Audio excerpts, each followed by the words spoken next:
going on, everyone? Welcome back to In Play. I am Bryce Bautista alongside Max Reyes and Jacob Redondo. We got a longer episode today after our little 15-minute shenanigans last night talking about Jacob deGrom. Today, we're going to go over just a preview of the winter meetings coming up next week in San Diego.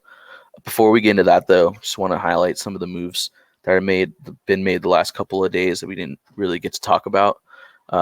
First one is probably the biggest one we're going to talk about is Kolten Wong has been traded to the Milwaukee Brewers in exchange for Jesse Winker. Kolten Wong to the Mariners, my bad, for Jesse Winker and Abraham Toro. What are you guys' thoughts on that? Go ahead, Don. I really think the Mariners won the deal. We were texting back and forth. You guys think the other way around, but I think the Mariners won the deal because Jesse Winker seemed like a locker room cancer, and I'm not really high on Jesse Winker because he's probably one of the worst fielders in the outfield, and I just think he had a career year in Cincinnati. He's no more than just a mid player, to be honest. And I think Kolten Wong is an upgrade over Adam Frazier from last year, so they improved their team. Sorry, Russ. I do go. agree that Winker kind of had I don't want to say Mickey Mouse here, but definitely a career year. But I do still think he's a solid platoon bat at least. I mean, I think he was like 5th in the AL in walks last year. So, he can get on base. I think him and Christian Yelich are like very similar players. I think Yelich is a little bit better, but when you look at the statistics, I think they're pretty similar. So my thought process behind this trade is I've thought it for years. I think Kolten Wong is one of the most overrated players in the league. He is a phenomenal glove. Don't get me wrong, one of the best in the league, but not everyone, most people use that as the grading tool for how good of a baseball player he is. I don't think his bat cuts it. I think he's overrated when it comes to it. Now it is, you said, an upgrade from Adam Frazier. It is an upgrade, but is it that big of an upgrade?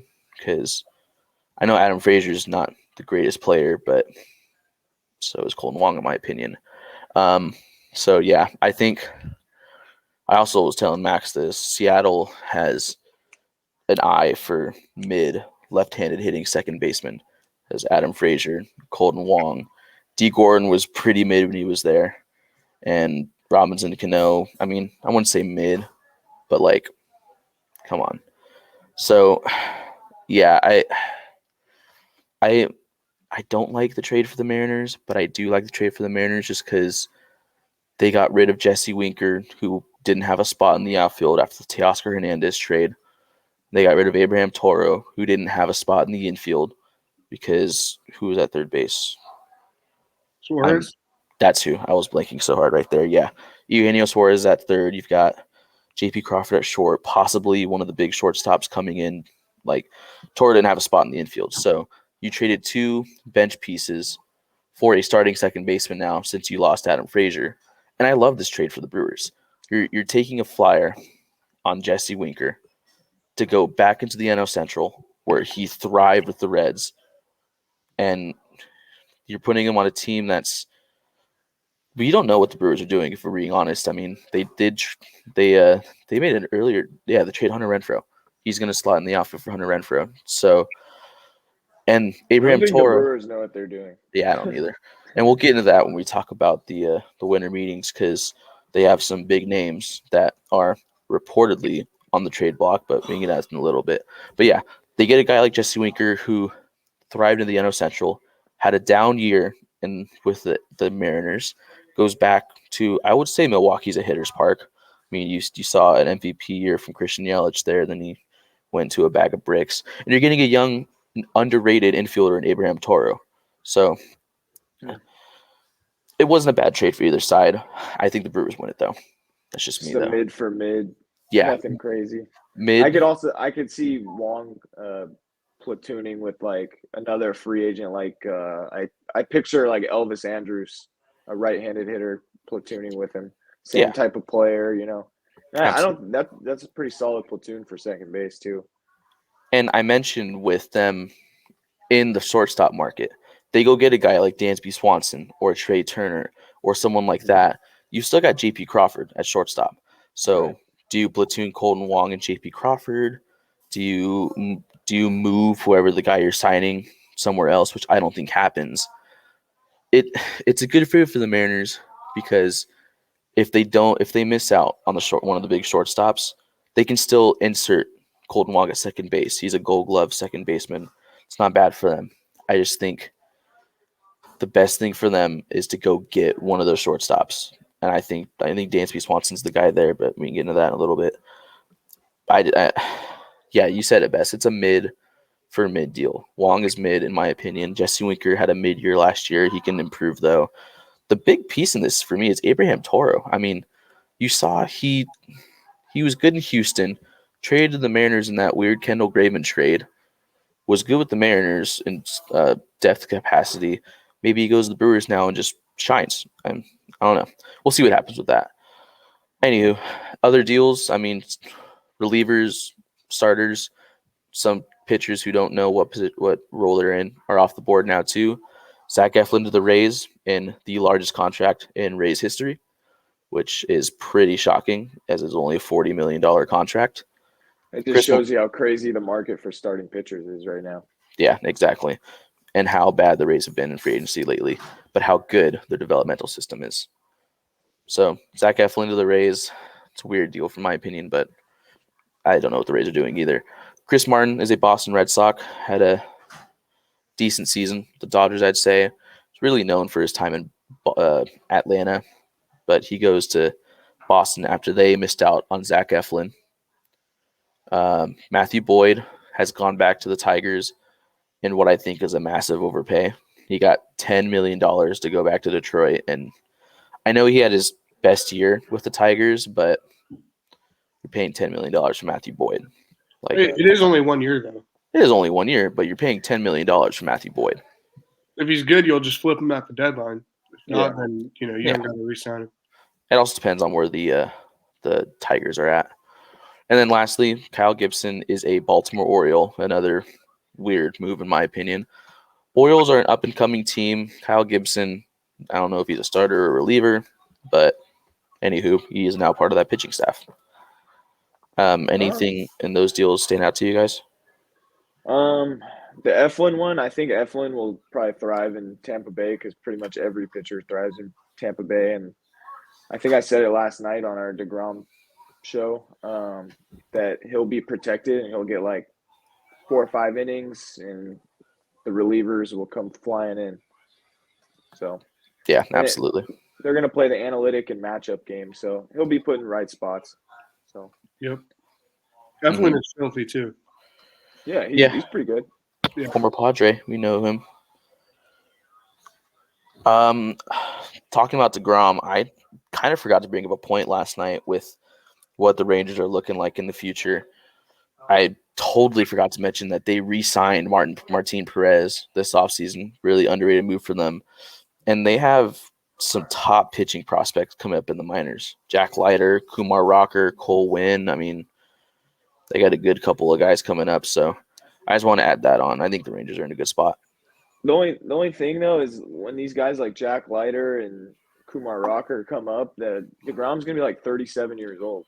And I know, yeah, he will be. He turns 35 in June, I believe. There's talks that go ahead, finish. My bad.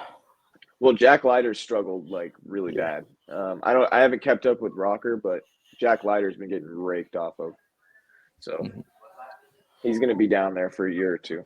Yeah, well, I think I remember when he was drafted that they wanted Kumar Rocker to like make an impact rather quickly with the Rangers because they took him at what was it, like 2 or 3 overall when he was projected to go like late first round, and I think they were like setting him up to pitch like I think was it AAA or AA at the end of the year. I don't remember, but I could see Rocker coming up. So you have a rotation with DeGrom, Martin Perez, John Gray, Kumar Rocker coming up, and I mean, who knows? They could still go get people in free agency.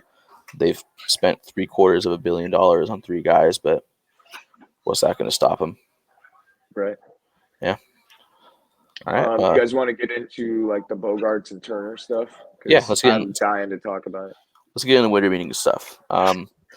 Biggest news to come, not the biggest news, but After the biggest DeGrom. news to us, because we're Padres fans, is just out of nowhere last night. Dennis Lin of the San Diego Union Tribune, or is the Athletic, it's one of the two.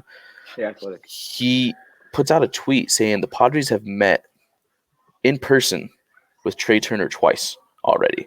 With the winter meetings coming up next week, that could point to some things, but it could also just mean nothing.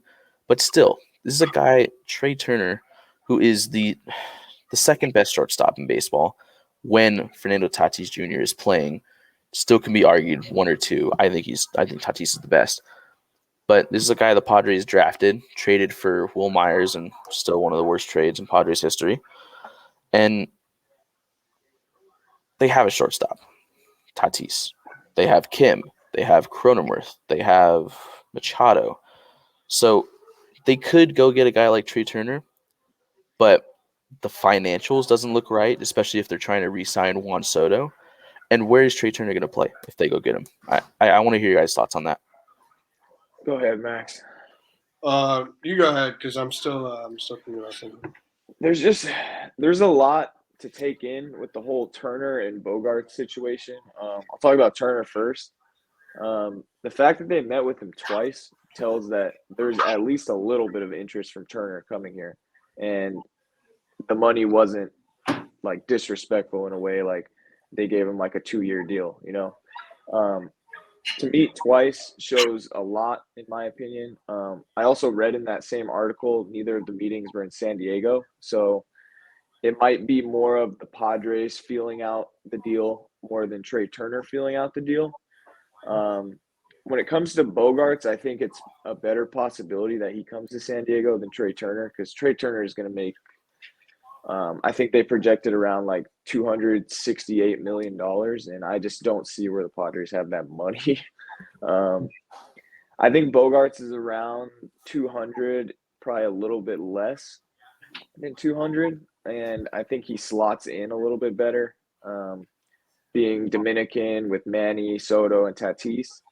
And I don't know. I think like maybe the Padres, like, they had their first baseman, they had their sights on Abreu, and they wanted to get him. They couldn't get him, whether it's because of the money or the age. And then they just don't like any of the other options. They don't like Josh Bell. They don't like Drury. Who's another one? Mancini. They don't like those options. So what's another move you could do? Move Cronenworth over to first base, Kim to second base, and then you just get a top flight shortstop like Bogarts or Turner. Yeah, but what about Tatis? Do you move him to the outfield? I think all three of us would agree that we would rather see him at short, but because he's our guy and we just want to see him at short. But I just think it's more and more likely as the offseason goes on that he's going to be in the outfield. So let's just bring it back to just playing it safe if you're the Padres. What if you keep Tatis at short? Play, I guess, if you don't say, all right, here's what I'm trying to get at. Re-sign Juan Soto. That should be the number one priority for the Padres right now. After Martinez and Suarez re-sign Juan Soto. Like, come on, re-sign Juan Soto. So and also another thing I'm thinking too, now that you mentioned Soto, is like, are the Padres thinking to themselves, man, I don't know if we can afford Machado and Soto with Manny having an opt-out. Like, so let's go for it these next 2 years. Like, are they asking themselves that question? Yeah, I can see that. Soto's going to make around $500 million, and there's no doubt about it, whether he sucks here or not. He will. I don't know. So, to play in a long-term perspective, I think they have to re-sign Juan Soto. So if you do that, you keep Tatis at short, and say you're done after that signing Soto. You can maybe sign like one or two smaller level guys, but don't make like a huge move like a Trey Turner or like someone like that. So you re-sign Soto. You keep Tatis at short. I say play Kim at second, Cronenworth at first. That's reputable. That's fine. Go get like a low risk, high reward outfielder to play left. Like, it's been saying it for years, but I think Joey Gallo is still that guy. That's a low risk guy. That's a Gold Glove defender. No. I know the strikeouts is there and the hitting's not great, but still, AJ Preller sees something in him, especially since his Rangers day, and he's trying to go after him for years. I have a feeling that if Joey Gallo were to come to the Padres, he would produce. I don't know why. But The issue with that, though, Bryce, is when you have a guy like Trent Grisham, you can't afford to get a guy like Joey Gallo or Cody Bellinger because you don't know. They're so hit or miss, like, and you can have one or two, like, not even really two, hit or miss guys. When you have a guy like Austin Nola, who's not known for his bat, you have a guy like Kim, who, yes, he had a very big improvement this year, but he struggles with high velocity. I mean, the whole team struggles with high velocity. So you can't afford to have a guy like Joey Gallo, in my opinion. Yeah, I get that. But going back on that, I mean, even though they struggled with high velocity, they made the NLCS without Fernando Tatis Jr. So would it be safe to say that if Tatis plays there, are we looking at a World Series berth last year? Would you rather just like run it back with the same squad you have right now? I think I just don't think Preller has that in his DNA. No, dude. he does. He's he does gonna not. he smells World Series, so Yeah. he's gonna go for it with more Yeah. guys. I don't know. The Padres are a very interesting team to talk about right now just because of where they're at in the league, where they're at financially, and just where they're at with Tatis. So, Max, you haven't talked about Trey Turner yet. Do you want to go on that a little bit before we move on? Yeah. Look, here's the thing. I like Trey Turner as a player. Honestly, if you have the chance to sign Trey Turner and it's not going to affect either re-signing Soto or, if you can re-sign or if you can sign Trey Turner without it affecting your chances of re-signing Juan Soto, do it in a heartbeat. Like, no question. Yeah, absolutely. I mean, if you can afford both, Exactly. my goodness. You're talking about Tatis, Machado, Soto, and Trey Turner locked up. Do I think they can afford both? Probably not. Absolutely not. But we know how the Padres ownership is, so you never really know. Yeah, I don't know. I mean, I love Trey Turner. I've loved him since he made his debut with the Nationals. I hated that he went to the Dodgers, but I love the guy. Great ball player, even better person I've seen. It's just like I would love. I'm talking about videos I've seen of like in interviews and whatever. But I would love for Trey Turner to be a San Diego Padre. I don't see it with the financial aspects of it. I don't see a world where they can afford Trey Turner and then try to make other improvements to the team. Like, we still need starting pitching. We still need a back of the rotation guy at 1 or 2. We need a left fielder. We need a first baseman. Granted, you can move Cronenworth to first or whatnot, and you can move Tatis to the outfield. But I think if they sign Trey Turner, that's the offseason for the Padres. I would rather have the Padres focus on getting 3 or 4 reputable guys that can insert themselves into the starting lineup or the pitching rotation or the bullpen instead of getting that one elite shortstop when you already have a shortstop that's arguably better than him and then a Gold Glove caliber shortstop in Ha-Seong Kim. Well, here's what I got to say. I don't think Turner's happening. No, I don't either. I think Bogarts is a real possibility, though. As the days go by, it seems like the Padres really want a shortstop. And yeah. Whether we like it or not, or we think it's smart, I don't know. It's going to make the team better if they get one, And if you think about it, like, yeah, we do need starting pitching, but you have the option if you want to trade Snell and offload some salary. That's like 16, 17 million. You could get another guy, same caliber. That works too. But the Padres hit so bad last year. They were so bad. Especially with runners in scoring position. Yeah, they were setting all-time lows in coming through with runners in scoring position. And I want to say they were towards the bottom of the National League and the entire league in OPS. So you got to get guys that are proven on base guys that hit home runs. I know Bogarts only hit 15 last year, I think, but he's averaged 21 over the last 5 years. Yeah, and we haven't really gotten to Xander yet, but I know you've been talking about him. So the report is Padres are interested in Xander Bogaerts, and shockingly, the Diamondbacks are also interested in Xander Bogaerts. But I mean, I don't see anything happening with that. So back to the Padres. There's talks they want him to play first. I don't see that happening. Why would Xander Bogaerts play first? There's Where'd you talks see of that? I don't know. I saw Jared Carrabis. He's a Red Sox guy. He knows Xander Bogaerts personally.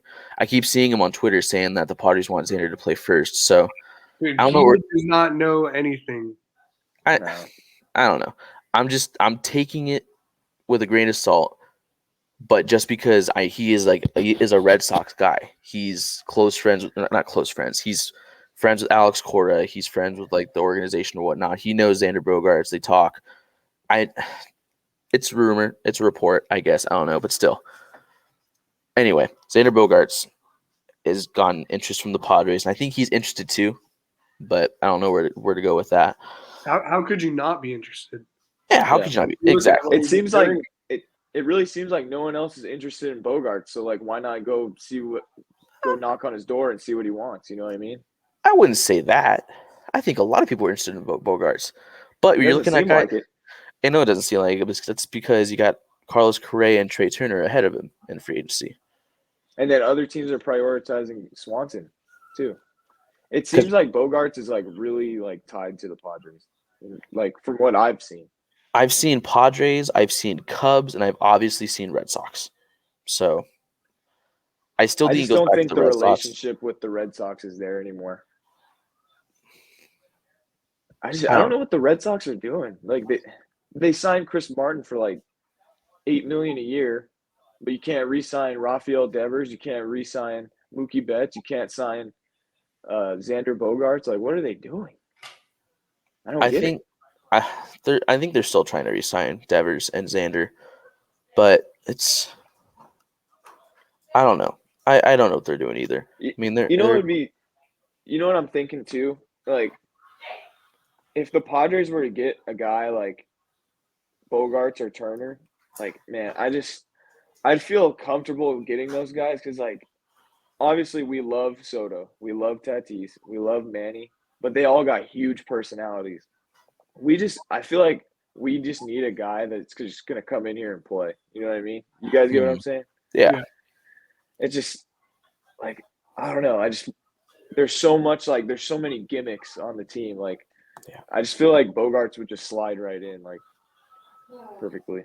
So yes, I would love Xander Bogaerts to be a San Diego Padre, but that still goes back to the conversation we had earlier about, do you spend the money to get Xander Bogaerts and then like maybe get a couple of smaller market guys to try to fill out the void in these positions that we have open?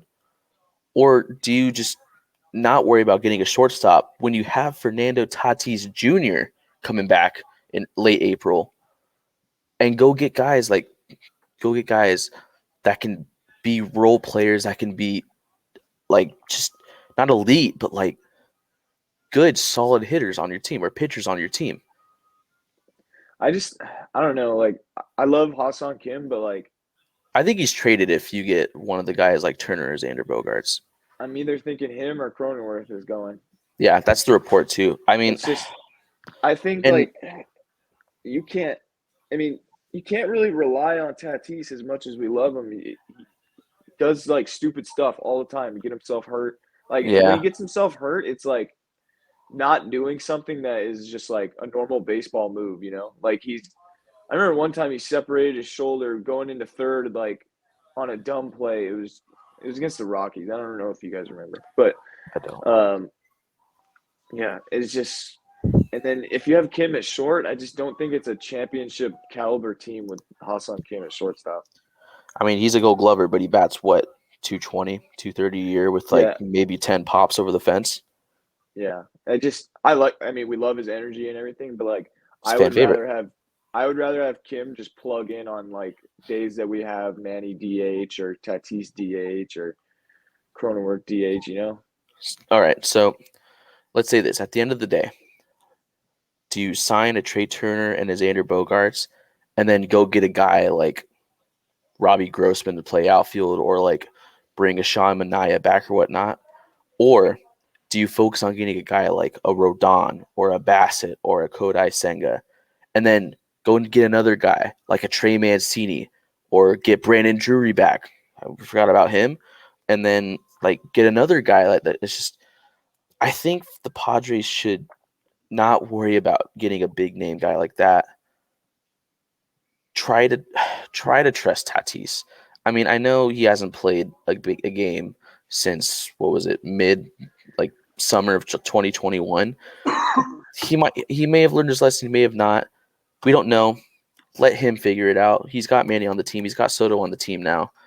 Trust Fernando. Work on the other parts of the team. it's just hard because I'm gonna bring up a stat that is like gonna blow your mind. By the time Tatis comes back on April 20th next year, Ha-Seong Kim will have more career games played than Fernando Tatis Jr. It's not mind It's blowing crazy. because it's And it's he, sad. he didn't play a full season in 2019, his rookie year. He was out 2020 in got short. 2020 for a couple of weeks, even though that was a short season. I'm pretty sure he was out. No, he played almost every game. Okay, I thought I remembered he was injured for a couple of games. Anywho, so yeah, he missed most of 2019 with an injury.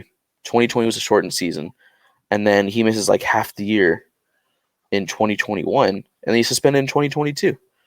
Yep. He hasn't played a full 162 yet, and I want to say it's going to change because I hope he's learned his lesson. It's been 4 years and he hasn't played a full season yet, but I don't know. The track record doesn't show. I I just think want him on the field. I don't care if he's at exactly shortstop, catcher, pitcher. I just want him on the field. because when he's on the field, he's unbelievable. Well, there's an energy and a presence Exactly. that he brings that no other player brings. And you were talking earlier about getting someone that can just play the game instead of just being like a character.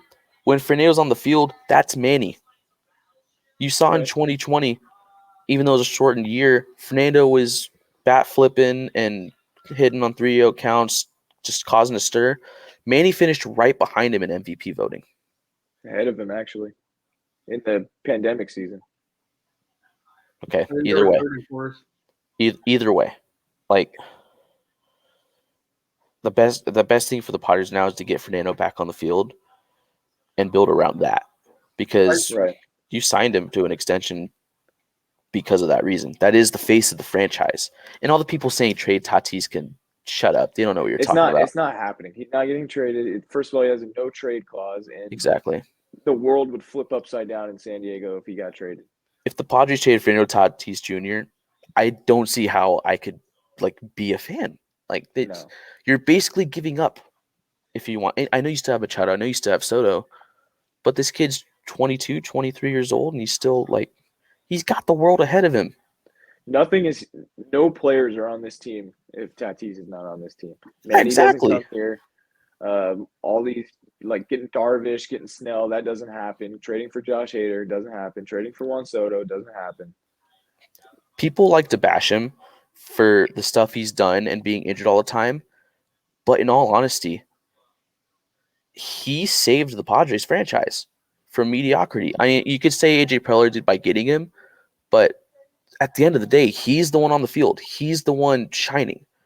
He's the main reason why the Padres are where they're at today, in my opinion. Yep. So if you trade him, you're doing something wrong. And AJ Preller is not going to trade him, so I don't even know why we're talking about this. No. So I don't know. But Max, you haven't talked in a the while. one thing that does concern me about Tatis, sorry, Max. The one thing that does concern me about Tatis is I don't expect him coming back hitting 40 home runs this year, at least. I expect maybe like 20 home runs, 25 home runs. But he's going to have to get his timing back. He's going to be rusty for sure. He hasn't played in like 18 months. So Here's what you're going to see out of Tatis. You're going to see a 280, 290 average, you're going to see 20, 25, maybe 30 bombs. And we're talking like that's average. That's not average. No, right. I'm just saying you can't expect like 40 home runs from him. Exactly. With him on the team, you're a better team. So Oh yeah, 100%. just get him back. Just get him back whatever you can. And April 20th is the day. They're going to be in Arizona. If you remember last time he came back from injury in Arizona, he had 2 home runs. I think it was your birthday, Yep. Jacob. It was. I don't know. I'm done talking about Tatis because there's not much more to say. Get him on the field. He is your star. End of story. Yep. Max, do you have anything to add? Tatis is your shortstop. You have Manny. You have Soto. You have Joe recently extended. You have the core in place. Now go get the supplemental pieces. Build around it. I think you're looking good. When you're building a house, you got to build structure to support it. You don't just buy a house and another house and another house and another house. Like, support it. Get support. I love Trey Turner. I love Xander Bogaerts. Those are not the guys to go get right now. Build around the team. Best case scenario. Everybody give their best case scenario. We signed Turner and Soto and other guys. Well, but that's not just gonna leave happen. the Soto out of it. Leave the Soto out of it. Bogarts, Turner, or nothing. I'll say mine. So I think, and I'm just saying once Tatis comes back, best case scenario, you got Manny at third, Tatis is short. You talk Bogarts into playing second base, Cronenworth at first base. That best case scenario, in my opinion. And you don't get a DH. You just have Kim rotate whenever a guy needs a day off. In my opinion, I like that. I also think you could flip Kim for an outfield bat. Yeah. If you want. I think you could flip Kim, but it would hurt the team. Like, I It agree. absolutely I would. agree. yeah. I mean, if he had no personality at all, I would flip him in a heartbeat. Yeah. You know, I think we need to get back Jorge Mateo. That man. No, I'm just kidding. That man I did thought spark you the were Padres. going to say Greg Garcia. Dude, best pinch hitter of all time. Let's go. New first base coach. All right. Best case scenario for the. You want to go, Max, or do you want me to go? For the Padres, Yeah, best just case said scenario mine. in this. Yeah, just go then. I said mine. Sign Bogarts at second, flip Kim for an outfield bat. Oh yeah, my bad. My best case scenario for the Padres, and this is what I've been saying the whole time: don't sign Turner, don't sign Xander Bogaerts. Go get a Kodai Senga. Go get a Chris Bassett, one of those guys. Rodon. And then, go get a Rodon. Go get a guy like Trey Mancini to play first. Go get Brandon Drury back. One of those two would be fine. And then go get an outfielder that can, go get a Mitch Haniger type of guy. That wouldn't be bad. Go get what's his name? Michael Brantley. I mean, dude, you know who I want the Padres to get that I think we all like? Nathan Eovaldi. I wouldn't mind that. He's an innings innings eater, so. And he throws hard. Yeah, I wouldn't mind that either. But yeah, just don't sign Turner. Don't sign Bogarts. You have Tatis at short. You have Manny at third. Put Kim at second. I don't care. Put like a platoon with Kim and Crone. Put Crone at second. Well, Use Kim that's Kim's as best tool. Let him play everywhere, not just one place. Use him as the guy to give people rest. I don't think Kim honestly cares where he plays. Exactly. As long as he's on the team. I remember when we first signed him, there were reports that he was like working out in the outfield back before he came over here. Yeah. Yeah, I honestly don't think he could care. So my best case scenario for the Padres on opening day: Manny's at third, Fernando's at short. Keep Crone at second. Well, Tatis won't be back on opening day. Oh yeah, not opening day, but So April 20th for most dream lineup right here. Yeah. April 20th is our opening day. Yeah, pretty Manny, much. Tatis, Cronenworth, either Mancini or Brandon Drury at first. You have a guy like Michael Brantley or Michael Conforto in left. That's going to be expensive though. Yeah. Conforto. But still, or Mitch Haniger in left. Bring Tommy Pham back. I don't care. No. All right, that was a little bit of a stretch. Anywho, Grisham in center. he's gonna bat 180, 190. He might go off in the postseason like he did this year, but that's still a No, Gold Glover. I think Grisham's gonna improve. Yeah, I the think he will too. The more and more I think about it, you gotta just stick with Grisham. He looked good in the playoffs, and that's where you need him to look good. But So unless this is another topic, Brian Reynolds. no, We know. I mean, I don't personally want him, but Preller likes him. we can talk about that in a little bit, maybe after this. But no, that's my short answer. No, I think I would honestly rather just stick with Grisham. I would too. Keep a guy like Campusano or whatever prospect. The Pirates are going to want a lot from Brian Reynolds. Well, I don't think the ball is in their court anymore, which is an advantage for the team. Well, they said they really don't care that he requested a trade. That's exactly it. Like, yeah, they. Well, I mean, he's Brian Reynolds. Like if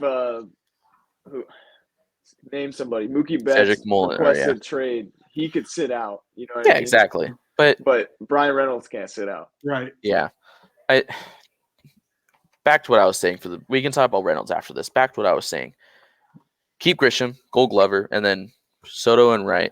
And yeah, I think the best move for the Padres is to not sign a Trey Turner or a Xander Bogaerts. We'll see what happens. Obviously, I'm not the GM. I'm not A.J. Preller. He knows what he's doing. I am just a 21-year-old on a podcast with his friends. Bodybuilder. Just wait till we get nobody, and then just wait till we sign Aaron Judge. Like that's how it's going to be. Wait till we get nobody, and we re-sign Jurickson Profar, and that's our move. I like Jurickson, but that's not the move. I do not want him back, like whatsoever. Yeah. All right. I feel like if we got a guy like Bogaerts, though, he would just want to come back for whatever money he gets. Yeah. Are we done with the Xander Bogaerts and Trey Turner talk? Yeah. All right. Let's stick with the shortstops while we're still on it. I guess we can go to the team that's in on all four, and that's the Philadelphia Phillies. The Phillies are still the favorites to go get Trey Turner, and they're also going to meet with the four top shortstop free agents before the winter meetings. That's Bogaerts, that's Turner, that's Correa, and that's Swanson. They need a shortstop. Edmundo Sosa's not the guy. I know they have Bryson Stott. Move him to second. They lost Gene Segura. They're going to get one of the shortstops. It just all depends on who. And at this rate, I think it's Trey Turner. What do you guys think? Trey Turner. Yeah, I think so too. Bryce Harper plays for the Phillies. I mean, Kyle Schwarber was a teammate with Turner back in Washington in 2021. It's like the Padres are Team Dominican versus the Phillies. Team USA. Let's go. We're about to see half the Phillies roster on the USA team, the WBC. Just a bunch of white dudes. While the other half is on the for the Padres on the DR. Yeah. So, what do you think, Max? What do you think about Philly? It is all white shortstops? dudes on the Phillies. The Phillies, we know they're getting one of the top guys. I think one guy who hasn't really been linked to them that I honestly still think would be the best fit is Carlos Correa. I think he plays the best defense out of the big four, and I'm hearing the market is like not so hot on him right now. But yeah, I was gonna say I haven't heard anything about Carlos Correa. Like I'm looking through my notes right now, I don't see think anything he's the greatest locker on room Correa. guy, to be honest. Well, look at the Houston Astros thing. I mean, that's gonna be a skepticism. I think he's just kind of like Manny, where he's like, I'm gonna play my game and like yeah, pretty much. But watch, he's gonna sign with like the Diamondbacks, and then the Diamondbacks are gonna be like transcended, and they're gonna be like the new Padres, and they're gonna spend a bunch of money. Yep. Yeah.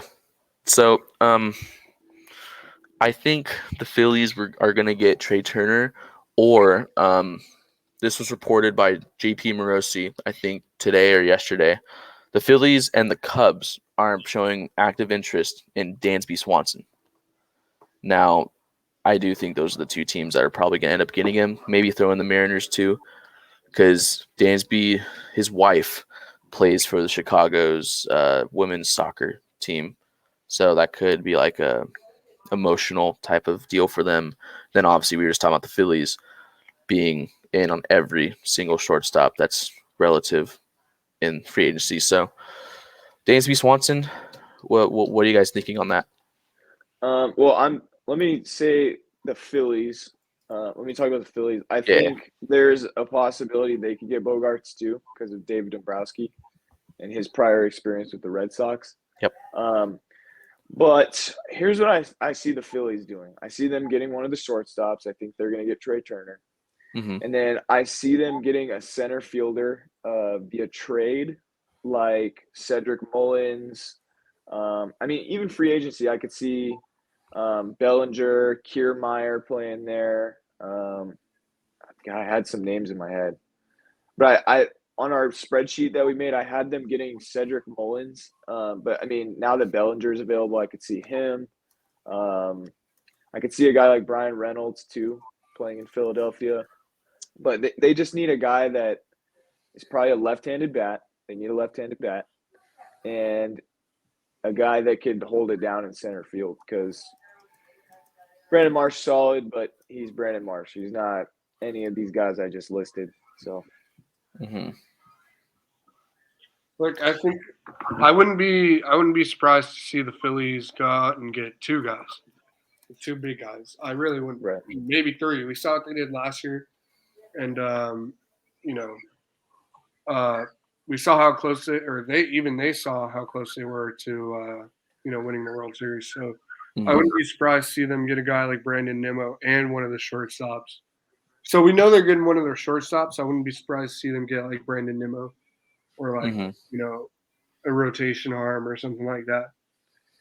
So we can all agree that they're getting a top 4 free agent shortstop and a left-handed center fielder. I think Bellinger is there, no doubt. All right, moving on. Not really much to talk about here since it's the same story over and over again, but Aaron Judge is looking like Yankees or Giants, but he's most likely going to get a 9-year contract from Ken Rosenthal. I mean, I don't really know if that's like such a debatable topic. We know about Aaron Judge already. He will be a Yankee or he will be a Giant. What else is there to talk about?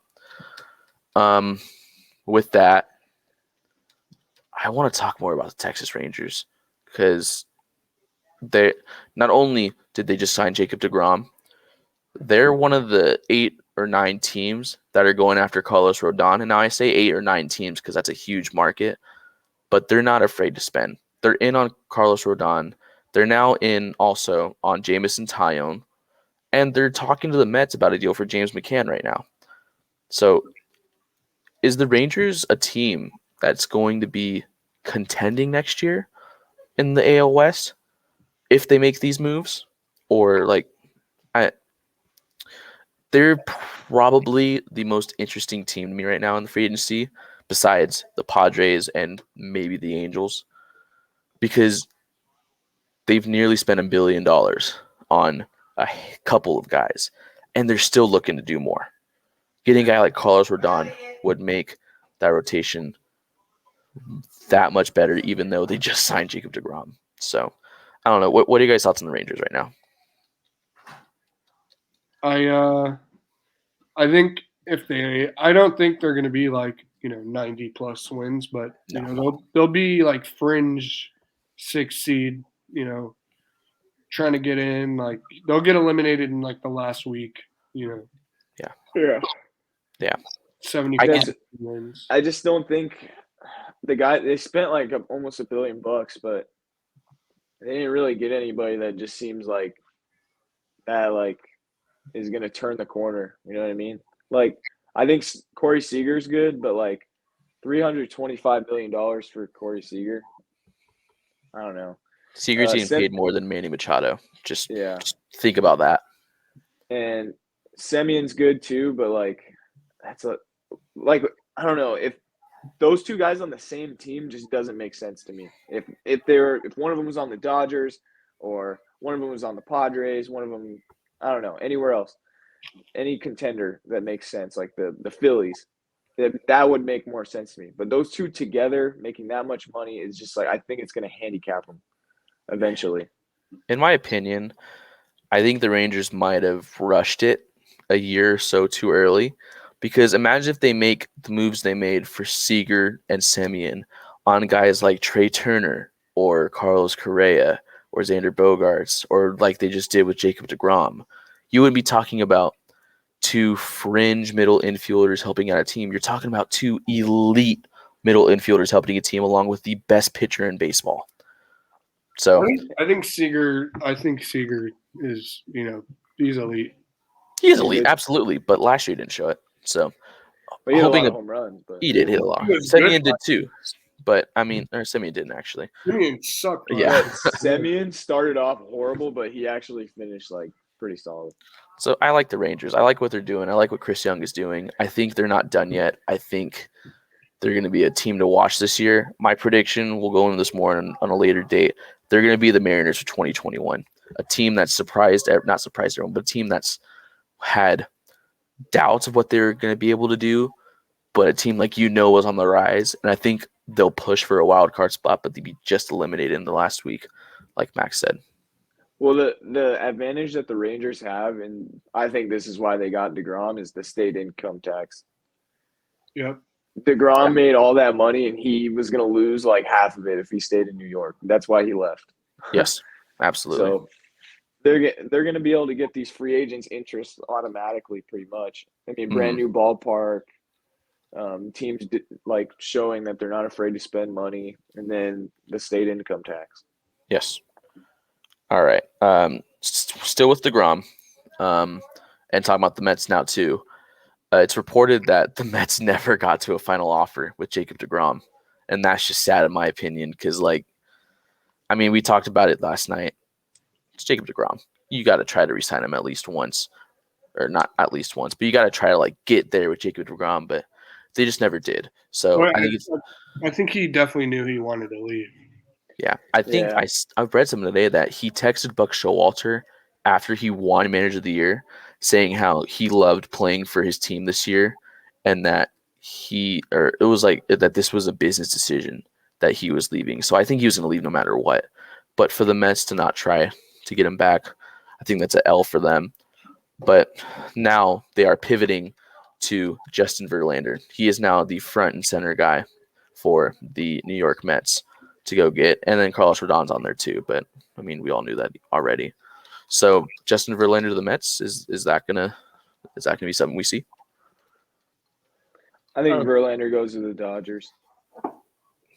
Yeah, I just think Kate Upton is probably LA based, being an actress and a model. I feel like the Dodgers would want a guy like Verlander, and I feel like he would be more interested in a team like the Dodgers, because I feel like there's a certain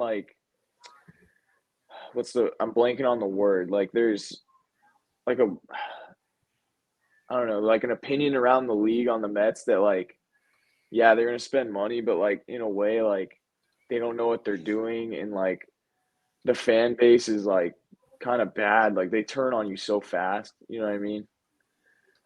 LA, I feel like we hate LA, but players around the league feel like it's a show going there. Mm-hmm. You know what I mean? I don't know if I'm making any sense, but no, you are. I see what you're saying, but in a counter argument to that, you're talking about LA still, obviously, but this is New York we're talking about. This is the city that most people think of when it comes to the American dream, or just America in general. I don't know how to put this, but you can't. Right, but you're thinking about I don't even know. Two of the most popular cities in the world. Yeah, exactly. And one is the Dodgers and one is the Mets. Yeah. You're going to pick the Dodgers. You know what I mean? Max Scherzer picked the Mets. So I just think Max Scherzer's nuts. He is nuts. All right. So Verlander's to the Dodgers, what you're saying. How about Carlos Rodon? The Mets are interested on him. We talked about the Rangers. John Heyman put out a report today that 8 or 9 teams are interested in him, and only 6 were listed. That's the Mets, the Yankees, Giants, Dodgers, Rangers, and the Baltimore Orioles. Still leaves 2 to 3 more teams. That's a pretty big market for Carlos Rodon. And he's besides Verlander, he's the top guy on the market right now for pitchers. So I don't know. What do you guys think of Carlos Rodon? I'm thinking a surprise team that's going to end up signing him is the St. Louis Cardinals. They need pitching bad. Wainwright's probably in his last year, even though he's pretty solid. Not probably. see- He announced his last year, I'm pretty sure. Right. So he's going to be gone. They needed pitching. That's why they didn't. I mean, they won their division, but they didn't go anywhere. They didn't win a game in the playoffs. So I just think Rodon is a good fit there, especially because he's a lefty. He throws too hard for them. You can't throw over. You can't throw over 90 and be a pitcher for the Cardinal or a starter for the Starting Cardinals. pitcher, yeah. Yeah. I could very much see the Cardinals. I like your insight on that, but I still think the Orioles are the team for Carlos Rodon. I mean, young up and coming team. You got a guy like Adley Rutschman behind the plate. You got guys like Grayson Rodriguez. I don't know why I'm losing my mind right now. Him and DL Hall coming up from the minors. Getting a guy like Carlos Rodon would help that team out tremendously. I think the Orioles are the guys for Carlos Rodon. Max? I would love to see that. Personally, I can't see Rodon going anywhere in the middle of the country. It's going to be on one of the coasts. That's my opinion. Yeah, I mean, the Orioles are on the East Coast. Well, So- also the Yankees Yeah, I know. are like Yeah. really high on him too. Yeah. Carlos Rodon is a Colorado Rocky. You heard it here first. That's what Max is saying. Dude, they would sign him for like $350 million. And then they trade Chris Bryant for a box of scraps. Anywho, all right. So you're saying Rodon's going to go to the East or West Coast. Jacob is saying the Cardinals. I say the Orioles. I'm saying Cardinals or Yankees now that I think about it. Yankees. Care to For explain? Rodon. I saw a report earlier. I don't know who it was, but they said Maybe the one I Yankees just are- said. John Heyman. I forgot. It's like 8 or 9 whatever. teams still. It's a huge market. Whatever. All right. But yeah, I think the Yankees need an ace too.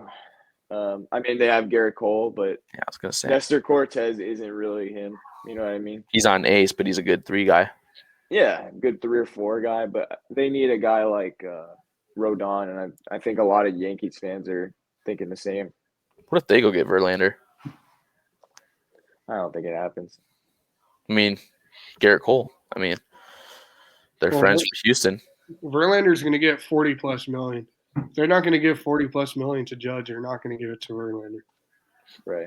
The difference is Judge would be getting 40 plus for 10 years. Verlander's getting it for 2. I still don't Or think 3. it matters because it's Aaron Judge versus. I get Judge that. and Verlander. I You get guys think that. the Mets freak out and just give Judge $1 billion?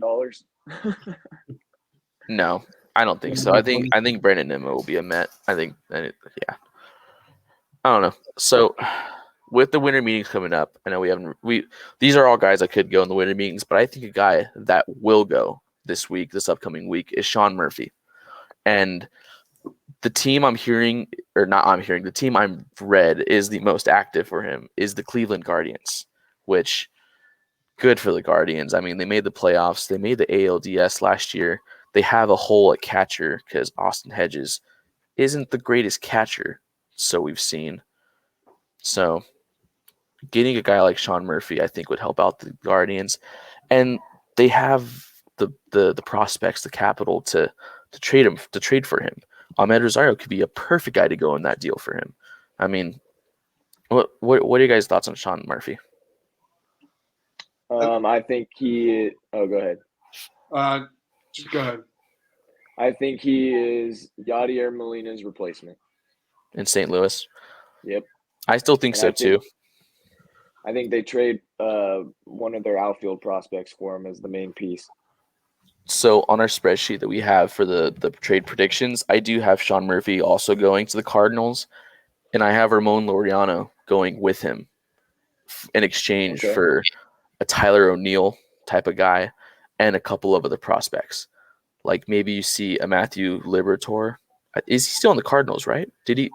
Yeah. I thought he got traded for some reason. But yeah, you get a Tyler O'Neill going back to the A's. You get a Matthew Liberatore and maybe even a guy like, I don't know, Alex Reyes. No, he's a free agent now, right? Reyes? Yeah. I Yeah, think so. yeah, he got non-tendered. Yeah. Yeah.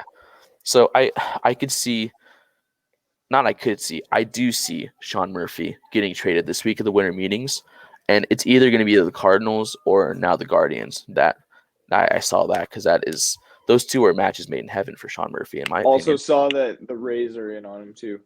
That makes no sense, but then again, this is the Rays we're talking about. I think he fits all three of those teams really well. I think the Rays just can find a fit in anybody. Like, I think Joey Gallo could fit with the Rays right now with what they're doing. Max, what are your thoughts on Sean Murphy? I like Sean Murphy. I think he's either going to be a Cardinal or an Astro. I can't really see the Guardians getting him. I can really see them getting a guy like Wilson Contreras. So I'm the exact opposite on that. I just don't see the Astros trading or the A's trading him in division. Exactly. So I like your thought process on Murphy to the Astros, but I don't see them trading within the division. And I think Wilson Contreras is already a Houston Astro. I think he's been one since July. They're just waiting to make it official. Yeah, I do. So, all right. Couple more things to talk about just trade-wise for the winter meetings coming up. The Milwaukee Brewers, according to Bob Nightingale, so take this with a massive grain of salt, they are planning to hold on to Corbin Burnes, Brandon Woodruff, and Willy Adames. What are the Brewers doing? Sounds like they're trying to contend. They just traded Colton Wong, who I know I said was mid, but still. And then they just traded Hunter Renfroe. I think. And they traded Josh Hader at the trade deadline. Right. You can trade Colton Wong and Hunter Renfroe and still be a good team, you know? I get that. They're also in a pretty weak division, so. Yeah. But, I mean, I think now's the time to trade any one of those three guys, if not all three. Corbin Burnes won the Cy Young in 2021. You can get a massive prospect capital from him and rebuild. Brandon Woodruff, still one of the more underrated pitchers in the league. You could get a good return for him. And Willy Adames is a solid shortstop. You can get a good return for him. You could start the rebuild strong. But, I mean, I don't know. I don't know what the Brewers are doing. What do you guys think? I got the Mets trading for Corbin Burnes. You think so? I don't think they're going anywhere. I do, because here's why. I think Brett Beatty. I'm high on Brett Beatty, but I just think they, for some reason, love Jeff McNeil more, and they're already going to have Lindor. So Beatty plays third. He's more of a shortstop, second baseman. Still, anyway. I just think he would be the piece for Corbin Burnes probably. I can't see Burnes going. I can really only see Woodruff going. So I know I just went into that tangent about them trading Burnes and Woodruff, but I think they stay. I think Willy Adames does get traded though, and I think that team is the Atlanta Braves. Because I mean, see that. I know they need the shortstop after Dansby Swanson left, so I could see them. I don't think if they're going to get one of the shortstops, the top shortstops, it would be Dansby Swanson. I just don't think that happens. I think they could use some of the prospects they have to go get a Willy Adames, and I think they have a catching influx right now. I think Travis d'Arnaud could go in that deal. If I were the Braves, you still have William Contreras to catch. I mean, I think Willy Adames is a good fit for the Atlanta Braves. Really underrated guy, could fit into that lineup because that Braves lineup, it's good. Let's just say that.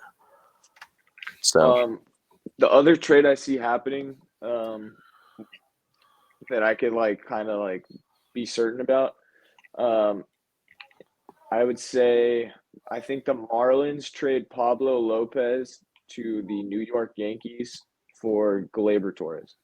I am 100% with you. I think that too.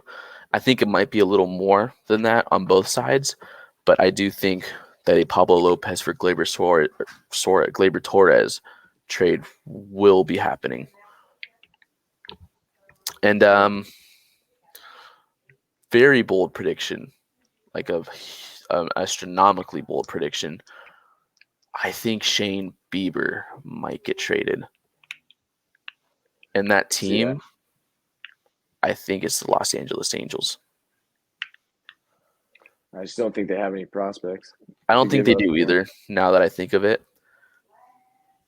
But that's a fit that I could see. Because, I mean, Shane Bieber went to Long Beach State. I mean, the Angels obviously need pitching, and Tyler Anderson alone isn't going to do that for them. So I could see him going out and getting a guy like a Shane Bieber or maybe even a Tyler Glasnow. So it's not going to happen. It's probably not going to happen. But Shane Bieber is a guy I can absolutely see getting traded this week if I were I could see that. That's betting money. Very Guardians type move. Yeah. Do And you then have he'll a suck. Do you have a bold prediction for it, or not a bold? Just any predictions for a trade this week, Max? No. No, not a boy. I think it's going to be a pretty quiet week. I think it's going to be, actually never mind. I can see really only Murphy going. I can't see any of the Brewers guys going. I could see Pablo Lopez going, but not this week. I think that's later in the offseason type of deal. No really bold predictions for me. My bold prediction for the week is that the Padres will trade for a starter. Don't know who. Do you have any ideas on starters they'd be looking for, or? I could see a guy like Brandon Woodruff maybe. No. Okay. I cannot see that happening. I'm sorry. Sporadic outlet, I'm pretty sure. Huh? I'm pretty sure he needs like surgery. Okay. He chose not to get it. I don't don't know. I'm just trying to think of like. I mean, I could see Bieber like them totally being in on Bieber. I could too. I absolutely could too. Any of the Rays guys too. Yeah, Glasnow could be one of those. A guy I could see the Padres being linked up to is Frankie Montas with the Yankees. Yep. He's got the connection with Bob Melvin. Montas did not do well in New York. I could see him flipping like an Adrian Morejon. I don't think that would happen though, but like maybe like a guy like a Michael Baez or Michel Baez, or maybe an Eggy Rosario for a Frankie Montas type of deal. I don't know. Maybe like a Drew Pomerantz. Drew Pomerantz plus. No comment. No, I can see Frankie Montas. Get on the plane. It wouldn't be able to take off. All right. You guys want to wrap it up? Yeah, we talked about Brian Reynolds a little bit earlier. Do we want to go into more on that? No. My stomach is about to explode. All right. Well, if you want to, dogs. Dang. All right. Well, I guess not then. Not these dogs either. Yeah. Dude, we don't need to talk about Brian Reynolds for 30 minutes. Long story short, Brian Reynolds requested a trade. Pittsburgh likely won't DM unless they're blown away with the offer. So Brian Reynolds will be a Pittsburgh Pirate in 2021. Said all of that earlier. Yeah, I know. So that's going to do it from us then, since these two have better things to do. Brian Reynolds, be on a podcast. No, first. No, that's Cody Bellinger. Phillies or Blue Jays. All right. Well, that's going to wrap it up for us. When's our next pod going to be? I'm not sure. Maybe after the winter meetings, I'm thinking. Maybe I'll have some content from the winter meetings. I'm gonna go. Dude, yeah. Maybe if a big signing happens or a big trade happens in there, we get a pod going. Maybe if the Padres make a big move, maybe Trey Turner does sign with the Padres. I don't know. That would be crazy, but why not do it? Why not? At the end of the day, we're just three Padres fans on a podcast. We're not the GM. We don't know what to do with the team. So you guys know. Maybe I'm head scout. Yeah, that's not happening. Sorry, Don. All right, that's gonna wrap it for us. We will see you guys next time, whenever that may be. Probably within the week, though. Try to get videos out every week. I'm sure something's gonna happen at the trade deadline, or not the winter meetings that we're gonna have to talk about. Yeah. So until next time. I'm Bryce Bautista. That is Max Reyes, and that is Jacob Redondo. This has been. You botched that. Did I? Yeah, I'm not. What'd I say? Did I say Max Redondo? No, but whatever. I said Max Reyes, Jacob Redondo. You got it mixed up. No, you're backwards. That's why. Yeah. I'm on mirror. Max Reyes, Jacob Redondo. No. On my screen, that's how it is. I'm pointing at Max right now on my screen. All right, whatever. We'll see you guys All next right. time. This has All been right, the In Play peace. Podcast. Good night, everybody.